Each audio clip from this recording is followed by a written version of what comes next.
بعض مذاہب میں شادی نہ کرنا عبادت ہو سکتا ہے، لیکن اسلام میں اس کا کوئی تصور نہیں۔ ہم سمجھتے ہیں شاید نماز پڑھنا یا صدقہ خیرات کرنا ہی ایک عبادت کا کام ہے، نہیں۔ ماں باپ کے لیے اپنے اس فریضے کو پورا کرنا جب اولاد جوان ہو جائے وہ بھی ضروری ہے، اور اسی طرح کوئی شخص اگر یہ سمجھے کہ نکاح نہ کر کے وہ زیادہ اللہ کے قریب ہے یا زیادہ پاکیزہ زندگی بسر کر رہا ہے یا زیادہ اچھا مسلمان ہے تو نہیں، ٹھیک ہے، موقع میسر نہ آنا اور بات ہے، لیکن جب شادی کا موقع ہو اور اللہ تعالیٰ وسائل میسر کر دے تو پھر یہ عین دنیا دارانہ کام اللہ تعالیٰ کی نگاہ میں عین عبادت ہے۔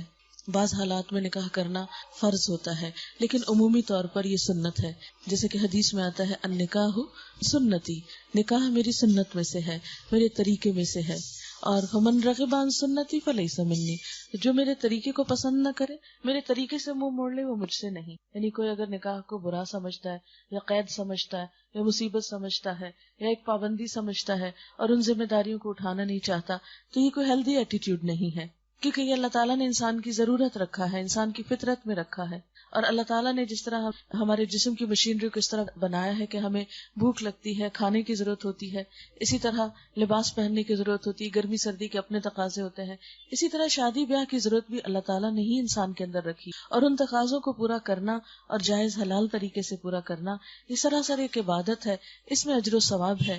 پھر اس کے بعد شوہر اور بیوی ایک دوسرے کے جو حقوق نبھاتے ہیں، ایک دوسرے کے لیے جو سیکریفائس کرتے ہیں، ایک دوسرے کی جو خدمت کرتے ہیں، ایک دوسرے کو جو کام آتے ہیں، ایک دوسرے کو جو خوشیاں دیتے ہیں، یہ ساری چیزیں عبادت میں شمار ہوتی ہیں، کیونکہ آپ کسی کو خوشی نہیں دے سکتے جب تک آپ قربانی نہ کریں، آپ کسی کو خوش رکھ نہیں سکتے جب تک آپ خود دکھ نہ اٹھائیں، تو کسی کی خوشی کے لیے اپنے جذبات کبھی قربان کر دینا، دوسرے کے دل رکھنے کے لیے کبھی اپنے دل پہ پتھر رکھ لینا، یہ سراسر عبادت کے کام ہے اور انسانیت کے شرف کا تقاضا ہے۔ تو آئیے ان باتوں کی روشنی میں اس خطبے کا جائزہ لیتے ہیں۔ سب سے پہلے تو اللہ تعالیٰ کی حمد و ثنا کی گئی ہے کہ سب تعریف اللہ تعالیٰ کے لیے ہے، اور اس لیے کہ زندگی میں انسان کو جو بھی نعمت ملتی ہے وہ اسی کے اذن سے آتی ہے، ورنہ بعض اوقات آپ نے دیکھا ہوگا بچے اچھے بھلے ٹھیک ہوتے ہیں لیکن بس بات بنتی نہیں، رشتہ کہیں طے پاتا ہی نہیں، کوئی بظاہر رکاوٹ نظر نہیں آتی لیکن بات بھی بنتی نظر نہیں آتی۔ عموماً ہم پھر توہمات کا شکار ہو جاتے ہیں، جی کوئی جادو ہو گیا یا کچھ ایسا نہیں، اصل بات یہ کہ اللہ کا اذن نہیں ہے۔ تو جب اللہ کا اذن ہو جائے اور خوشی کا موقع آ جائے اور اللہ تعالیٰ اسباب پیدا کر دے تو اس نعمت کے ملنے پر شکر گزاری بہت ضروری ہے، اور اللہ تعالیٰ کا وعدہ ہے جو نعمتوں پہ شکر کرے گا میں اس کو نعمتیں اور دوں گا، لئن شکرتم لأزیدنکم، کیونکہ ہم کسی چیز کا حق نہیں رکھتے، جو کچھ بھی وہ دیتا ہے یہ نہیں کہ ہمارا حق ہے یا رائٹ ہے کہ جو ہمیں ضرور ملنا چاہیے، نہیں، یہ اس کا فضل ہے ہم پر، اس کا احسان ہے۔ اگر وہ نہ بھی دے تو ہم اس کو کچھ نہیں بگاڑ سکتے، کچھ نہیں کر سکتے، ناراض نہیں ہو سکتے، اور اگر ہوں بھی تو اسے کیا فرق پڑتا ہے، پھر اپنا ہی آپ نقصان کرتے ہیں۔ اس لیے اس نعمت کے ملنے پر بھی خصوصی طور پر اللہ تعالیٰ کا شکر ادا کرنا چاہیے۔ الحمدللہ نستعینہ، ہم اس سے مدد چاہتے ہیں، کیونکہ اہم ذمہ داریوں کو نبھانے کے لیے انسان دوسروں کی مدد کا محتاج ہوتا ہے، اور سب سے بڑا مددگار تو خود اللہ ہے۔ انسان چھوٹی سے چھوٹی ضرورت پہ اور بڑی سے بڑی ضرورت پہ ہر موقع پہ اللہ تعالیٰ کی طرف رجوع کرے۔ صحابہ کرام کا طریقہ کیا تھا کہ اگر جوتے کا تسمہ بھی ٹوٹ جاتا تو پہلی دعا ان کی اللہ سے ہوتی، اے اللہ تو میری ضرورت کو پورا کر دے، کیونکہ چھوٹی چھوٹی چیزوں میں جب انسان اللہ تعالیٰ سے مانگتا ہے تو وہ ایک کنیکشن بحال رہتا ہے، ایک رابطہ رہتا ہے۔ اسی لیے دعا کرنے کو عبادت کی کریم یا مغز بتایا گیا ہے، کہ جیسے دودھ میں سب سے اس کا قیمتی حصہ اس کی کریم ہوتی ہے یا نچوڑ جو اس کا ہے، بالکل اسی طرح پوری عبادت میں جو دعا مانگنا ہے یہ اللہ تعالیٰ کو بے حد پسند ہے۔ اللہ تعالیٰ اس شخص سے ناراض ہوتا ہے جو دعا نہیں مانگتا۔ دعا کرنا بھی عین عبادت ہے، اور اس لیے عبادت ہے کہ اس سے بندہ اپنے رب کے سامنے اپنے سارے دکھ، ساری مشکلات اور ساری حقیقتیں بیان کرتا رہتا ہے، ایک کمیونیکیشن ہوتا ہے، اور اس کے ذریعے انسان کو اپنے رب سے قرب حاصل ہوتا ہے۔ تو نستعینہ، اس موقع پر بھی جب دل میں کوئی پریشانی آئے، جب کوئی معاملہ مشکل نظر آنے لگے، فوراً اللہ سے رجوع کریں۔ نبی صلی اللہ علیہ وسلم جو کہ سارے انسانوں کے گائیڈ تھے، رہنما تھے، اللہ تعالیٰ کے رسول تھے، تمام پیغمبروں کے سردار تھے، لیکن آپ کا حال کیا تھا؟ اپنی چھوٹی چھوٹی ضروریات میں بھی اللہ تعالیٰ کی طرف رجوع کرتے۔ احادیث میں آتا ہے جب کوئی مشکل پیش آتی فوراً نماز کی طرف رجوع کرتے، کیونکہ اللہ تعالیٰ کا خود فرمان ہے وَاسْتَعِینُوا بِالصَّبْرِ وَالصَّلَاةِ، مدد مانگو صبر اور نماز سے۔ لیکن افسوس کے ساتھ یہ کہنا پڑتا ہے کہ جب شادی کی مصروفیات ہوتی ہیں یا تیاری کا وقت ہوتا ہے یا اور اسی طرح کے ہم بزی ہو جاتے ہیں تو ہماری نمازیں چھوٹنے لگتی ہیں۔ یا ان میں غفلت کرنے لگتے ہیں یا جلدی جلدی مارے مارے پڑھنے لگتے ہیں. تو یہ طریقہ درست نہیں ہے. دنیا کا اپنا حصہ ہے لیکن اللہ تعالیٰ کا اپنا حق ہے. ایک کا حق دیتے ہوئے دوسرے کا حق قربان نہیں کرنا چاہیے. بعض اوقات ہم حقوق اللہ کی ادائیگی اس لیے چھوڑ دیتے ہیں کہ ہم بندوں کے حق جو ادا کر رہے ہیں اپنے آپ کو تسلی دے دیتے ہیں کہ ہم بندوں کے لیے بہت کیئرنگ ہیں، کائنڈ ہیں، اس لیے کیا فرق پڑتا ہے کہ اگر ہم نماز نہ بھی پڑھیں. نہیں، آپ دیکھیے کہ جیسے بندوں میں بھی آپ اگر ماں باپ کا حق دے رہے ہیں تو آپ یہ نہیں کہہ سکتے چونکہ میں ماں باپ کے لیے بہت اچھا ہوں اس لیے اگر اولاد کو نہیں بھی پوچھا تو کوئی فرق نہیں پڑتا. آپ یہ نہیں کہہ سکتے. آپ یہ نہیں کر سکتے کہ آپ کہیں کہ میں یتیموں مسکینوں کا اتنا خیال رکھتا ہوں اس لیے اگر میں اپنے پڑوسی کو اگنور بھی کر دوں تو کوئی فرق نہیں پڑتا. نہیں، ہر ایک کا اپنا حق ہے، ہر ایک کا اپنا مقام ہے. اسی طرح اللہ تعالیٰ کا اپنا مقام ہے، اس کے اپنے حقوق ہیں، اس کی عبادات اپنی جگہ ہیں. بندوں کا اپنا مقام ہے، بندوں کا اپنا حق ہے. ایک کا حق دیتے ہوئے دوسرے کا حق نہیں مارے. جہاں اس بات کی اجازت نہیں کہ بندوں کا حق دیتے ہوئے اللہ کا حق نہیں مارنا، وہاں اس بات کی بھی اجازت نہیں کہ ہم حقوق اللہ ادا کرتے ہوئے بندوں کے حق ضبط کر جائیں یا بندوں کا حق ادا نہ کریں. ایسا نہیں کہ گھر والے بھوکے ہوں اور ہم لمبی لمبی نماز شروع کر دیں، اس کی بھی ہمیں اجازت نہیں ہے. ہر کام کا اپنا ایک وقت ہے اور اپنا ایک مقام ہے. اس لیے نستعینہ اس موقع پر بھی یعنی اچھا ہوتا ہے جب رشتہ طے ہو رہا ہو تو کیا کیا جائے، 2 نفل پڑھ کر استخارہ کر لیا جائے. استخارے کی دعا پڑھ کے خیر مانگ لی جائے. عموماً لوگ سمجھتے ہیں کہ استخارہ کرنا شاید کوئی غیب کا علم معلوم کرنا ہے اور اس سے ہمیں کوئی فیوچر کا حال پتہ چل جائے گا کہ یہ چیز ہمارے حق میں بہتر ہے یا نہیں. ایسا نہیں ہے. استخارہ سمپلی کیا ہے کہ انسان اللہ تعالیٰ سے مدد مانگتا ہے اہم معاملات میں. نبی صلی اللہ علیہ وسلم نے فرمایا خدا سے استخارہ کرنا اولاد آدم کی سعادت ہے. قضائے الہی یعنی تقدیر پہ راضی ہونا اولاد آدم کی سعادت ہے، یعنی خوش قسمتی ہے جس کو یہ نصیب ہو جائے. اور اولاد آدم کی یعنی انسان کی بدبختی یہ ہے کہ وہ خدا سے استخارہ نہ کرے اور خدا کی قضا پہ ناخوش ہو. تو اس لیے رشتہ طے پائے تو استخارہ کر لیا جائے. اور اس کا طریقہ بہت سمپل ہے، 2 نفل پڑھ کے اللہ تعالیٰ سے دعا کر لی جائے. آپ صلی اللہ علیہ وسلم نے فرمایا استخارہ کرنے والا کبھی نامراد نہیں ہوتا اور مشورہ کرنے والا کبھی نادم نہیں ہوتا، یعنی اس کو کوئی پشیمانی نہیں ہوتی. اور آپ دیکھیں خاندانی زندگی کے امور بھی جب آپس کے مشورے سے طے پاتے ہیں تو آپس میں بھی ایک قرب اور کلوزنس کا احساس ہوتا ہے. آپس میں ایک دوسرے پر اعتماد بحال ہوتا ہے. شوہر بیوی کام کرتے ہوئے آپس میں مشورہ کریں، بچوں کو شریک مشورہ رکھیں، پھر بچوں کی اگر شادی ہو جائے تو ان بچوں کے جو ساتھی ہیں ان سے مشورہ کریں. یعنی اس سے خاندان میں باہم خوشیاں پیدا ہوتی ہیں، سب مل کر چلتے ہیں. انسان تنہا خوشی نہیں حاصل کر سکتا، انسان انسانوں سے انس پاتا ہے، خوشی حاصل کرتا ہے. ان سے بھی مشورہ کرنے کے ساتھ ساتھ اللہ تعالیٰ سے استخارہ کیا جائے. یعنی بندوں سے جس طرح مشورہ کیا جاتا ہے تو استخارہ اللہ تعالیٰ سے ایک طرح کا مشورہ ہے. آپ صلی اللہ علیہ وسلم نے فرمایا استخارہ کرنے والا کبھی نامراد نہیں ہوتا اور مشورہ کرنے والا کبھی نادم نہیں ہوتا اور کفایت سے کام لینے والا کبھی کسی کا محتاج نہیں ہوتا. یعنی انسان کی جتنی بھی آمدنی ہو مگر سوچ سمجھ کر ہی خرچ کرنا چاہیے. مال کو ضائع کرنا ناپسندیدہ ہے، اس سے منع کیا گیا ہے. اسی طرح استخارے کے بارے میں یہ بھی آتا ہے، حضرت جابر کا بیان ہے کہ نبی صلی اللہ علیہ وسلم جس طرح ہمیں قرآن پڑھایا کرتے تھے ہر کام میں اسی طرح استخارے کی تعلیم بھی دیتے تھے. فرماتے جب تم میں سے کوئی کسی اہم معاملے میں فکر مند ہو تو 2 رکعت نفل پڑھے اور پھر یہ دعا پڑھے. اور وہ دعا موجود ہے یہاں کتاب میں بھی لکھی ہوئی ہے، کارڈز وغیرہ بھی موجود ہیں. آپ کے گھر میں بھی اگر کوئی ہو ایسی کتاب جس پہ لکھی ہو تو آپ دیکھ کے بھی پڑھ سکتے ہیں. ویسے اچھا تو یہ کہ انسان زبانی یاد کر لے، لیکن اگر نہ ہو تو دیکھ کے بھی پڑھی جا سکتی ہے. اور اس دعا کا مطلب کیا ہے؟ خدایا میں تجھ سے تیرے علم کے واسطے سے خیر کا طلبگار ہوں، تیری قدرت کے ذریعے تجھ سے تیرے عظیم فضل کا سوال کرتا ہوں. استخارے کی دعا میں دراصل اللہ کا فضل مانگا جاتا ہے، اس لیے کہ تو قدرت والا ہے اور مجھے ذرا قدرت نہیں، تو علم والا ہے مجھے علم نہیں، اور تو غیب کی ساری باتوں کو خوب جانتا ہے. خدایا اگر تیرے علم میں یہ کام میرے لیے بہتر ہے، میرے دین اور دنیا کے لحاظ سے اور انجام کے لحاظ سے، تو میرے لیے اسے قائم کر دے، یعنی مقدر کر دے، اور میرے لیے اس کو آسان کر دے، اور میرے لیے اس کو مبارک کر دے. اب آپ دیکھیں کتنی دعائیں ہیں اس میں. نستعینہ کا مطلب کیا ہے کہ ہم اس شادی کے معاملے میں اللہ کی مدد چاہتے ہیں. پھر اللہ تعالیٰ کتنے مہربان ہیں کہ وہ ہمیں یہ بھی سکھا دیتا ہے کہ مدد مانگو کیسے، دعا کیسے مانگو، دعا میں کیا کہو. کیونکہ ایٹ ٹائمز ہم چاہتے کچھ ہیں مگر اس بچے کے حال کی طرح جیسے بھوکا ہوتا ہے نا بچہ تو رو رو کے بتاتا ہے، اسے یہ نہیں پتا ہوتا کہنا کیا، مانگنا کیا ہے، ضرورت کیا ہے. پھر ماں پوچھتی ہے اچھا کیا چاہیے، بولو کیا چاہیے، کیا کہتے ہو، بھوک لگی ہے، پیٹ میں درد ہے، سر درد ہے، کیا ہے تمہیں. تو ہمارا حال بھی ان بچوں ہی کی طرح ہے کہ جو اپنی تکلیفوں کو خود بھی نہیں جانتے، اور اپنے رونے اور اپنے ڈسٹریس اور اپنے جو ایک انکمفرٹیبل سی فیلنگ ہوتی ہے بعض اوقات خود بھی نہیں پہچانتے ہوتے کہ ہمیں ہے کیا، ہمیں کیا دکھ ہے. ان نون سا دکھ ہوتا ہے اور نہیں خبر ہوتی کہ کیا گزر رہی ہے اور کیوں گزر رہی ہے. ایسے مواقع پر انسان اگر اللہ تعالیٰ کی طرف رجوع کرے، لگتا ہے تو مشکل ہے لیکن صرف 2 نفل پڑھ کے بھی دعا کر لے تو بہت فرق پڑ جاتا ہے اور فکر دور ہو جاتی. تو آپ دیکھیے اس دعا پہ غور کیجئے کہ میرے لیے اس کام کو آسان کر دے، میرے لیے اس کو مبارک کر دے، یعنی اس میں برکتیں پیدا کر دے.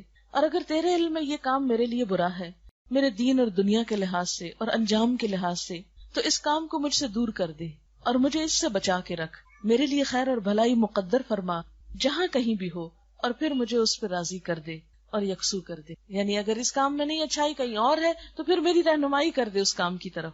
یعنی کتنی خوبصورت دعا ہے جس موقع پہ مانگی جاتی. پھر اسی طرح آپ دیکھیں مثلا تاریخ طے کر رہے ہیں، مثلا کوئی اور اسی طرح کے اس معاملے میں اہم ڈیسیژن لے رہے ہیں. آپ ذرا سوچیں ہارڈلی کتنے منٹ لگتے ہیں 2 نفل پڑھنے میں؟ 5 منٹ. وضو کو کتنے منٹ لگتے ہوں گے؟ 5 منٹ. وہ جو سارا دن فکر کا بوجھ سر پہ اٹھائے رکھتے ہیں، 5 منٹ میں وضو کر لیں، 5 میں 2 نفل پڑھ لیں اور یہ دعا پڑھ لیں، بہت بہتر فیل کریں گے. لیکن نفس کو منانا تو پھر اپنا ہی کام ہے، کوئی اور تو ہمیں زبردستی نہیں کرا سکتا.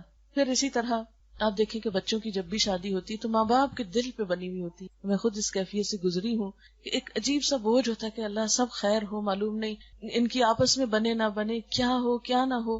ایسی ساری فکروں کو اللہ کے حوالے کریں. بس جب فکر چھانے لگے 2 نفل پڑھ کے اللہ تعالیٰ سے دعا کر لیں. نستعینہ، یہ اللہ ہی نے ہمیں طریقہ سکھایا ہے کہ ہم اس سے مدد مانگے، کیونکہ ساری قدرت ساری قوت اس کے ہاتھ میں نا. کتنی نشانیاں ہیں اس کی ہمارے سامنے کہ ساری قوت اس کے ہاتھ میں ہے. مثلاً آپ دیکھیں کہ اس درخت کا ڈیزائن جو ہے یہ ہمارے مرضی سے تو نہیں ہوا. ہم اگر اس کو موڑنا چاہیں، اس کو پھیرنا چاہیں کہ نہیں ہم اب بور ہو گئے ہیں یہ پتوں کا یہ رنگ دیکھ کے یا یہ شکل دیکھ کے، تو اس میں کوئی تبدیلی کر دیں، رہے یہ یہی درخت لیکن بس ذرا ڈیزائن بدل دے، تو یہ نہیں ہم کر سکتے. ہوا چلے مرضی ہے اس کی، نہیں چلے نہیں چلے، یہ اللہ کی قدرت ہے نا. یعنی چھوٹی چھوٹی چیزوں میں اللہ تعالیٰ کی قدرتیں نظر آتی. کس پھول کا رنگ کیا بنایا، کس کا ڈیزائن کیا، کس کا سائز کیا ہو، اس نے مقدر کیا ہے. تو بہت ساری چیزیں اس کے فیصلے پہ ہوتی ہیں. ہمارا کام کیا ہے؟ بس اس سے خیر اور بھلائی کے طلبگار رہیں، اس سے مانگتے رہیں، اس سے اچھی امیدیں رکھیں، اس سے اچھا گمان رکھیں. جیسا کہ حدیث میں آتا ہے اللہ تعالیٰ فرماتے ہیں کہ میں اپنے بندے کے ساتھ اس کے گمان کے مطابق معاملہ کرتا ہوں. جیسا وہ میرے بارے میں گمان رکھتا ہے میں بھی پھر اس کے ساتھ ویسا ہی معاملہ کرتا ہوں. کبھی مایوس نہ ہو اس کی رحمت سے، کبھی دل چھوٹا نہ کرے، کبھی یہ نہ سمجھے کہ یہ نہیں ہو سکتا. اس کے لیے کچھ بھی مشکل نہیں، اس کے ہاں سب کچھ ہو سکتا ہے. ہاں کمی ہے تو ہمارے اپنے مانگنے میں، اور ہماری اپنی کوتاہی ہے کہ اس کی طرف رجوع نہیں کرتے. وَنَسْتَغْفِرُهُ، اور ہم اس سے بخشش مانگتے. شادی کا موقع ہے، اللہ نے خوشی دی ہے، کہیں ایسا کوئی کام نہ ہو، ایسی زبان سے کوئی بات نہ نکلے، کوئی ایسا رویہ نہ ہو کہ جس سے کسی کا دل دکھے یا کسی کو تکلیف پہنچے یا اس کے جناب میں کوئی گستاخی ہو جائے، کوئی نافرمانی کا کام نہ ہو جائے. کیونکہ عموماً ہمارا حال یہ ہے کہ خوشی غمی کے موقع پر ہی اس کو ناراض زیادہ کرتے ہیں. عام روزمرہ روٹین میں تو پھر بھی کچھ ٹھیک ہی رہتے ہیں، لیکن جب کبھی کوئی ایسا فنکشن ہوتا ہے تو عموماً ہم بہت ساری چیزوں میں یہ نہیں پرواہ کرتے کہ اس کی پسند کیا ہے. ہم یہ صرف دیکھتے ہیں ہماری خواہش کیا ہے، ہمارا دل کیا چاہتا ہے. خواہ پہننے اوڑھنے کا معاملہ ہو یا کھانے پینے کا معاملہ ہو یا گپ شپ گفتگو کا موضوع ہو، تو عموماً جب اکٹھے ہوتے ہیں رشتے دار یا لوگ تو پھر گفتگویں آپ نے دیکھا ہوگا، کبھی اس کا شکوہ، کبھی اس کا حال پوچھ کے اس کو طنز کر، اس کو چھیڑ، اس پہ تبصرہ کر، کسی کے لباس پہ، کسی کی شکل پہ، کسی کے زیور پہ، کسی کی کسی چیز پہ. یہی چیزیں ہیں نا جو انسانوں کو انسانوں سے دور کرتی رہتی ہیں اور ایک دوسرے کے لیے تکلیف کا سبب بنی رہتی. اچھا اخلاق جو ہے میزان میں سب سے بھاری نیکی ہوگی، اور یہی بد اخلاقی ہے جو انسان کے سارے عمل برباد کر دے گی. اس لیے ایسے موقع پر نستغفرہ ساتھ ساتھ جاری رہنا چاہیے کہ اللہ تعالیٰ تو ہماری کوتاہیوں سے درگزر فرما، اور جو خوشیاں تو نے دی ہیں ان کو باقی رکھ، کیونکہ یہ اللہ کا احسان ہے نا. اگر خدا نہ خواستہ وہ ناراض ہو جائے اور دے کے واپس لے لے خوشیاں تو ہم کیا کر سکتے ہیں. تو اس لیے جو کچھ ہمیں ملا ہو اس پر شکر گزاری اور اپنے گناہوں کا احساس اور اس پہ توبہ بے حد ضروری ہے. وَنَعُوذُ بِاللَّهِ مِن شُرُورِ أَنفُسِنَا، ہم اپنے نفس کے شر سے بچنے کے لیے اپنے آپ کو اللہ کے حوالے کرتے ہیں. اب دیکھیں اس موقع پہ نفس کے شر سے بچنے کی دعا کیوں مانگی جا رہی؟ اس کی وجہ یہ ہے کہ شادی کا موقع ایسا موقع ہوتا ہے جس میں انسان پھر صرف اپنی مرضی نہیں کر سکتے. یہ شادی کے بعد کی زندگی میں انسان تنہا نہیں چل سکتا، اس کو دوسرے کو ساتھ لے کے چلنا ہوتا ہے. اچھا، شادی سے پہلے عموماً ہم اپنی مرضی سے سوتے ہیں، اپنی مرضی سے جاگتے ہیں، اپنی مرضی سے سب کام کرتے ہیں، لیکن شادی کے بعد اب ہر بات میں دوسرے کا بھی خیال کرنا ہے، سونے میں، جاگنے میں، کھانے میں، پینے میں، پسند ناپسند میں، باہر آنے جانے میں۔ اب دیکھیے عموماً شادی کے بعد جھگڑے کن باتوں پہ شروع ہوتے ہیں؟ چھوٹی چھوٹی، کو بڑی باتیں نہیں ہوتی، چھوٹی چھوٹی بات، ایک کچھ کرنا چاہ رہا ہے، دوسرا کچھ کرنا چاہ رہا ہے، اب ہر ایک اپنی مرضی چاہتا ہے۔ اب دو لوگوں کی مرضی بیک وقت تو نہیں ہو سکتی، ایسے میں کیا کرنا چاہیے دونوں کو؟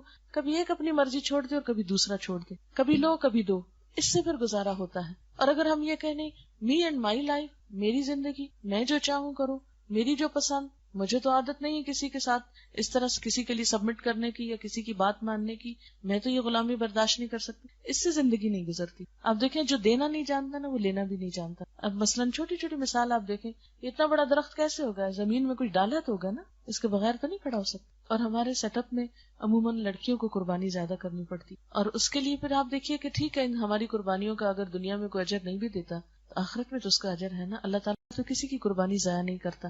لیکن چھوٹی چھوٹی چیزوں میں ضد کا شکار ہونے کی بجائے، ایک دوسرے کے ساتھ کھینچا تانی کرنے کی بجائے، صرف اپنی مرضی جتانے کی بجائے، بہتر طریقہ یہ ہے کہ انسان ایسے موقعوں پر کچھ چیزیں اگنور کر دے، کچھ چیزیں بھول جائے، اور کچھ چیزوں میں کبھی اپنا حق مانگ بھی لے اور کبھی مان بھی رکھے دوسرے سے، کیونکہ بعض چیزیں محبت سے اچھی لگتی ہیں اور بعد میں لڑائی بھی اچھی ہوتی ہے، وہ بھی محبت ہی کا ایک دوسرا رخ ہوتا ہے۔ لیکن ہر چیز اپنے وقت پہ اور اپنی حد کے اندر اچھی لگتی۔ حد سے بڑی ہوئی لڑائی جھگڑا، حد سے بڑی ہوئی خود غرضی، کوئی بھی چیز جو اپنی حد سے بڑھ جاتی ہے تو وہ اپنا حسن کھو بیٹھتی ہے۔ ہر چیز اپنے تناسب اور اپنے یعنی خاص پروپورشن کے ساتھ زیادہ بہتر طور پر بہتر نمونہ پیش کرتی ہے، یا خوبصورت طرز عمل اس میں انسان کا سامنے آتا ہے۔ لیکن جو چیز حد سے بڑھ جائے اس سے انسان کے لیے نقصان اور مشکلات ہی کھڑی ہو جاتی۔ اور پھر یہاں پر بتایا کہ جس کو اللہ گمراہ کر دے اس کو کوئی ہدایت نہیں دے سکتا، اور یہ اللہ تعالیٰ کسی پہ ظلم نہیں کرتا کہ زبردستی کسی کا بھٹکا دے۔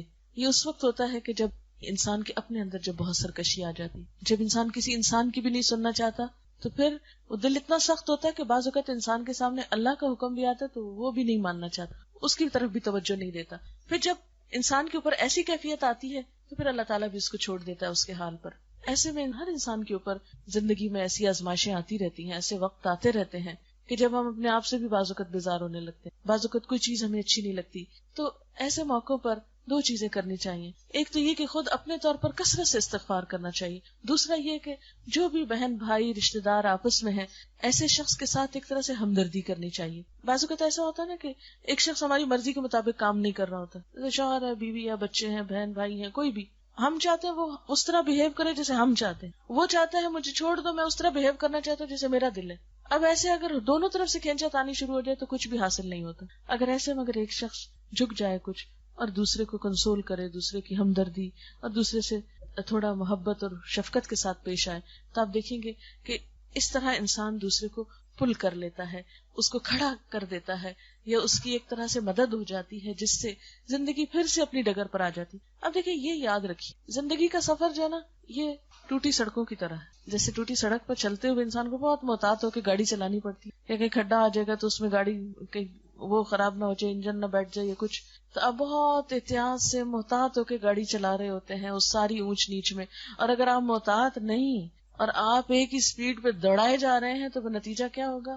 کہیں نہ کہیں چوٹ لگی جائے گی۔ تو اسی طرح یہ جو ہماری لائف ہے، یہ دنیا کی زندگی جو ہے نا، یہ اسموتھ نہیں ہے، یہ ہماری مرضی کے مطابق نہیں ہے کہ ہر چیز ہماری مرضی سے ہو، یہ کسی اور نے دی ہے یا اس کی مرضی کے مطابق ہے۔ اس میں بہت اپس اینڈ ڈاؤنز ہیں، یہ کبھی ایک سی نہیں رہتی، یاد رکھیں کبھی برابر نہیں رہتی۔ اس میں خوشی بھی اور اس میں غم بھی لازم ہے، اس میں دن بھی اور اس میں رات بھی ہے۔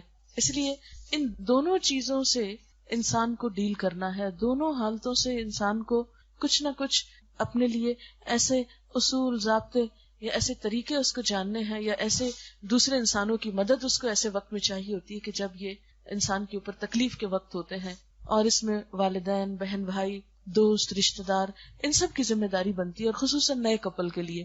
عموماً ہمارے ہاں شادی کے بعد جو انٹرفیئرنس ہوتی ہے اس سے بہت سی مشکلات پیدا ہو جاتی ہیں، خواہ وہ ایک خاندان کی طرف سے ہو یا دوسرے خاندان کی طرف سے۔ تو میرے خیال میں اگر لڑکی اور لڑکے کو بہت سے معاملات میں خود باہم ایک دوسرے کے ساتھ کمپرومائز کرنے دیا جائے تو بعض اوقات زیادہ بہتر نتیجے سامنے آتے ہیں، بنسبت اس کے کہ سسرال یا ماں باپ کی ہر معاملے میں ایک مداخلت یا ہر معاملے میں ایک گائیڈ لائن جو ہے وہ رہے.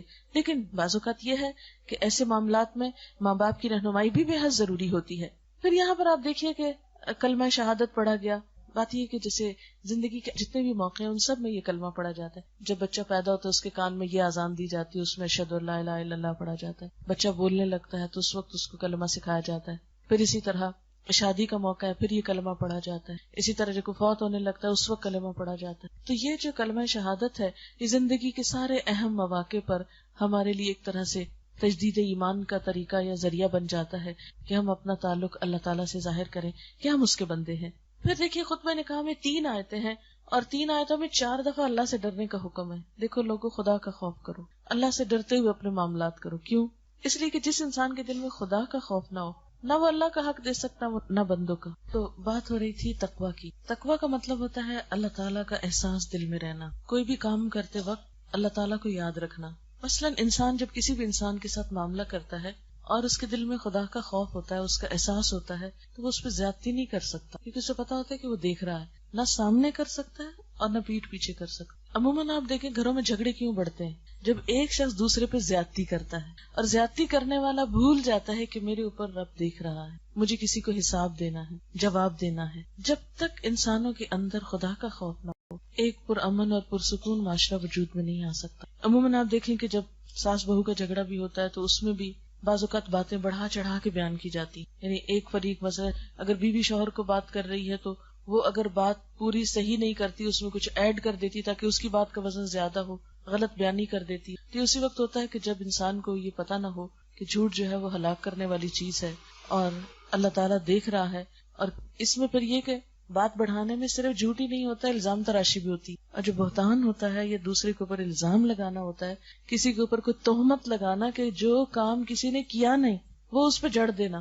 یہ تو جھوٹ سے بھی بڑا جرم پھر ہو جاتا ہے. اس سے تو سالوں کی عبادت ضائع ہو جاتی. لیکن عموماً آپ نے دیکھا ہوگا کہ بعض اوقات ایک شخص اگر نسبتاً کمزور ہے دوسرے کے تو اس کے اوپر بعض اوقات حد سے بڑی ہوئی باتیں بھی چشمہ کر دی جاتی. تو یہ طریقہ ہو سکتا ہے کوئی دنیا میں انسان کچھ بھی نہ کہہ سکے, کوئی مظلوم جو ہے وہ اپنی صفائی بھی نہ دے سکے, لیکن اس کو پتا ہوتا ہے کہ کون کیا بول رہا ہے. اسی طرح بعض اوقات عورت بیچاری کا قصور نہیں ہوتا لیکن اس کو شوہر بلا وجہ طلاق دے دیتا ہے, چھوٹی چھوٹی بات میں غصے میں آ کے بڑے بڑے بول دیتا ہے, زندگی کو اجیرن کر دیتا ہے.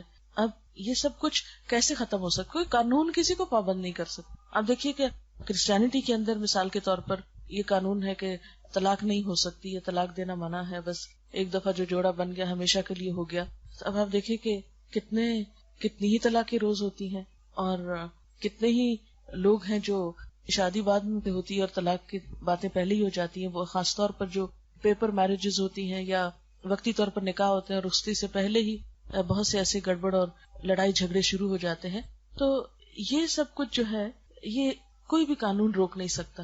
آپ کوئی قانون دنیا میں نہیں پاس کر سکتے کہ جس کی روح سے انسانوں کو اخلاق کا پابند بنایا جائے. یہ سب چیزیں انسان کے اندر سے اٹھتی ہیں. جب تک انسان کی تربیت نہ ہو, جب تک انسان کی سوچ اچھی نہ ہو, جب تک انسان کا اپنا اندر اچھا نہ ہو, اس وقت تک بات نہیں بن سکتی. اور یہ جو تقویٰ ہے یہ دراصل انسان کے اندر کی خوبصورتی کی بات ہے. ایک لباس انسان باہر پہنتا ہے اپنے جسم کی خوبصورتی کے لیے, اور ایک لباس انسان اپنے اندر رکھتا ہے, اس کی روح بھی ایک لباس پہنتی ہے, اور وہ لباس قرآن پاک میں اس کو لباس التقویٰ کہا گیا ہے. تقویٰ کا لباس جو انسان کو اندر سے خوبصورت بناتا ہے. لباس جو کہ انسان کو زینت دیتا ہے, انسان کے حسن میں اضافہ کرتا ہے, اس کی شخصیت کو پروقار بناتا ہے. اسی طرح جب دل کے اندر خدا کا خوف ہوتا ہے اور شخصیت اندر سے سدھرتی ہے اور سنورتی ہے اور نکھرتی ہے, تو تبھی انسان کے انسانوں کے ساتھ معاملات خوبصورت ہوتے ہیں. اور یہ اسی وقت ہو سکتا ہے جب دونوں اپنا اپنا فرض پہچانے اور دونوں ایک دوسرے کو حقوق دینے والے ہوں. اسی لیے میں مختصراً شوہر اور بیوی کے حقوق جو ہیں ان کو بیان کرنا چاہوں گی. آپ دیکھیے کہ قرآن پاک میں دونوں کا جو تعلق ہے اسے لباس سے تشبیہ دی گئی ہے. اللہ تعالیٰ شوہر اور بیوی کے لیے فرماتے ہیں ہن لباس لکم وانتم لباس لہم, وہ تمہارا لباس ہے تم ان کا لباس, وہ تمہاری عزت ہے تم ان کی عزت, وہ تمہارے لیے باعث آرام ہے تم ان کے لیے باعث آرام, وہ تمہارے لیے باعث خوشی ہے تم ان کے لیے باعث خوشی. یہ ہے دراصل شادی کا اصل کانسیپٹ. یہ نہیں کہا کہ ایک دوسرے کے لیے باعث راحت اور دوسرا ہمیشہ اذیت ہی دیتا رہے, یعنی ایک ظلم کرتا رہے اور دوسرا ظلم سہتا رہے اور اسی طرح جیتے رہو. یہ نہیں ہمارے دین نے سکھایا. ہمارے دین نے شادی کے رشتے میں دونوں کو پابند کیا ہے، دونوں پر ذمہ داری ڈالی ہے کہ وہ ایک دوسرے کا خیال رکھے، کیونکہ ایک ہاتھ سے تو تالی نہیں بج سکتی، ایک طرف سے خوشگواری کہاں سے آ سکتی، ایک طرف سے ایک شخص کتنا بھی اچھا ہو، اگر دوسرا اچھا نہیں اور اس کے اندر انسانیت نہیں، کیسے نباہ ہو سکتا ہے، کیسے گزارا ہو سکتا ہے، زندگی کتنی دوبر ہو جاتی ہے۔ اس لیے ہن لباس لکم وانتم لباس لہم، وہ تمہارا لباس ہے، تم ان کا لباس ہے، تم ایک دوسرے کی شان ہو، ایک دوسرے کے لیے خوبصورتی کا ذریعہ ہو، ایک دوسرے کی عزت ہو، ایک دوسرے کا قرب ہو۔ اب دیکھیں کہ جسم اور لباس میں فاصلہ نہیں ہوتا، جسم لباس کے ساتھ ہی ہوتا ہے۔ اسی طرح شوہر اور بیوی کے درمیان ذہنی فاصلے نہیں ہونے چاہیے، دل کے فاصلے نہیں ہونے چاہیے، دونوں کو دونوں طرح سے اکٹھے ہو کے چلنا چاہیے۔ اور اس کے لیے آپ دیکھیں ایفرٹ کرنی پڑتی، کوشش کرنی پڑتی، دوسرے کو سمجھنا پڑتا ہے، اور اس کے لیے وقت لگتا ہے، ایک دوسرے کو ٹائم دینا چاہیے، ایک دوسرے کی طرف توجہ رکھنی چاہیے۔ اور ونس جب ایک طرح سے سیٹلمنٹ ہو جاتی ہے، ایک دوسرے کو سمجھ لیتے ہیں، پھر پتہ چل جاتا ہے کہ اس کو کون سی بات پسند نہیں، اور انسان ان چیزوں کو اوائڈ کرنے لگتا ہے جو دوسرے کو اچھی۔ یہ حکمت سے اسی طرح ہی زندگی گزرتی ہے نا۔ بیوی کو پتہ چل گیا شوہر کو یہ باتیں نہیں اچھی لگتی، وہ خاص طور پہ ان سے بچنے کی کوشش کرتی ہے، جھگڑا نہ ہو گھر میں، ناراضگی نہ ہو۔ اور اسی طرح شوہر پہ بھی لازم ہے کہ وہ بھی دیکھے کہ بیوی کو کون سی باتیں اچھی نہیں لگتی، وہ ان چیزوں سے پرہیز کرے۔ تو آپ دیکھیں گے کہ دونوں جب احتیاط کے ساتھ چلیں گے تو زندگی کتنی خوشگوار ہو سکتی، اور اگر دونوں صرف اپنی ذات میں جیئیں گے، صرف اپنے سکون سے غرض ہے، صرف اپنی خوشی کا پتہ ہے، صرف اپنا فائدہ چاہیے، تو پھر نہیں بات بنے گی۔ اس لیے دونوں کو سیکریفائس کرنے کی ضرورت ہے۔ اب دونوں کے کیا فرائض ہیں؟ مثلاً شوہر کے اوپر ذمہ داری ڈالی کہ وعاشروہن بالمعروف، بیویوں کے ساتھ بھلے طریقے سے زندگی بسر کرو، اچھے طریقے سے گزارا کرو۔ آپ صلی اللہ علیہ وسلم نے فرمایا، لوگو سنو، عورتوں کے ساتھ اچھے سلوک سے پیش آؤ، کیونکہ وہ تمہارے پاس قیدیوں کی طرح ہیں، تمہیں ان کے ساتھ سختی کا برتاؤ کرنے کا کوئی حق نہیں، سوائے اس صورت کے کہ جب ان کی طرف سے کھلی ہوئی نافرمانی سامنے آئے۔ پھر اسی طرح آپ نے فرمایا کہ تمہارے کچھ حقوق ان پر ہیں اور ان کے کچھ حقوق تم پر ہیں۔ پھر اسی طرح حکم یہ دیا گیا کہ بیوی سے اچھا گمان رکھو، اگر کوئی بات اچھی نہیں بھی لگتی تو اسی میں مت اڑ جاؤ، کوئی دوسری اچھی بات اس میں تلاش کرو۔ فَإِن كَرِهْتُمُوهُنَّ، پھر اگر تم ان کو ناپسند بھی کرتے ہو، یعنی زیادہ باتیں نہیں اچھی لگتی بیوی کی، مثلاً فَأَسَىٰ أَن تَكْرَهُوا شَيْئًا وَيَجْعَلَ اللَّهُ فِيهِ خَيْرًا كَثِيرًا، ہو سکتا ہے ایک چیز تمہیں اچھی نہ بھی لگے اور اللہ اسی میں تمہارے لیے بہت بڑی بھلائی رکھ دے۔ اگرچہ یہ بات مردوں کو کہی جا رہی ہے کہ بیوی کی کوئی بات نہیں بھی پسند تو بھی بنا کے رکھو، ہو سکتا ہے اللہ اس سے تمہیں ایسی اولاد دے جو تمہارے لیے بہت آنکھوں کی ٹھنڈک ہو، کیونکہ ضروری تو نہیں ہوتا کہ ساری خوشیاں بیک وقتی زندگی میں اکٹھی آ جائیں، بعض چیزیں ایک وقت میں آتی ہیں، بعض اوقات بعض چیزیں لیٹ ملتی ہیں، بعض چیزوں کے لیے عرصہ دراز تک صبر کرنا پڑتا ہے۔ اور کئی دفعہ یہ دیکھا گیا ہے مثلا شوہر بیوی کی آپس میں اتنی نہیں بنی لیکن اللہ نے اولاد بہت فرما بردار دی، پچھلے سارے غموں کا مداوع ہو گیا۔ اب ایک تو یہ تھا کہ انسان سب کچھ چھوڑ کے چلا جائے، ختم کر دے، اور دوسرا یہ ہے کہ انسان صبر کر لے، اور آج نہیں تو کل صبر کا پھل تو میٹھا ہے، اللہ تعالیٰ کسی کی بھی قربانیوں کو ضائع نہیں کرتا۔